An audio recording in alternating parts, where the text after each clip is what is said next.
남편에게 니코틴을 먹여서 살해한 혐의로 징역 30년이 선고됐던 아내에 대해서 대법원이 무죄 취지로 사건을 다시 돌려보냈는데요. 오늘 파기환송심에서 무죄가 선고됐습니다. 재판부는 니코틴 원액을 의식 있는 상태에서 몰래 먹이는 건 사실상 어렵다면서 살해의 증거가 충분하지 않다고 설명했습니다. 송정훈 기자가 전하겠습니다. 지난 2021년 5월 한 30대 남성이 급성 니코틴 중독으로 숨졌습니다.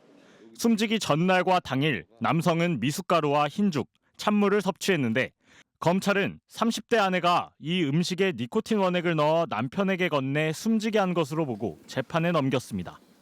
1심과 2심 법원은 아내의 살인을 인정해 징역 30년을 선고했습니다.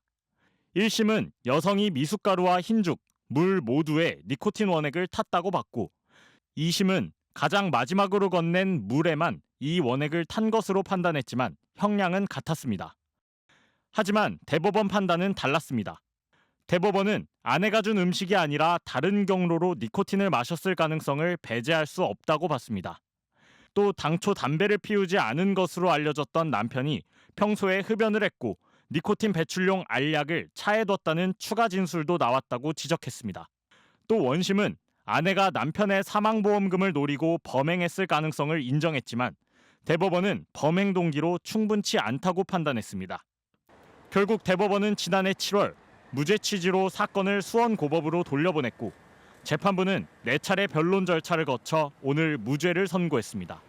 재판부는 우선 니코틴을 마실 경우 혓바닥을 찌르거나 타는 듯한 통증이 느껴져 이를 몰래 마시게 하는 게 가능한지 의문이라고 판단했습니다. 또 피해자가 자살했을 가능성도 배제하기 어렵다고 봤습니다. 재판부는 숨진 남편이 아내의 외도를 알고 자살 시도를 한 적이 있고 사망 당시 경제적인 문제와 부친과의 불화도 있었다면서 여러 문제로 불안정 정서가 심화했을 가능성이 인정된다고 설명했습니다. 아내의 변호인 측은 10사람의 범인을 놓쳐도 한 사람의 무고한 사람을 처벌해선 안 된다며 환영의 뜻을 밝혔습니다. 오늘 살인 혐의 무죄 선고에 따라 아내는 곧바로 석방이 됐습니다. 검찰은 판결문을 분석하며 상고 여부를 검토하고 있습니다. MBC 뉴스 송정훈입니다.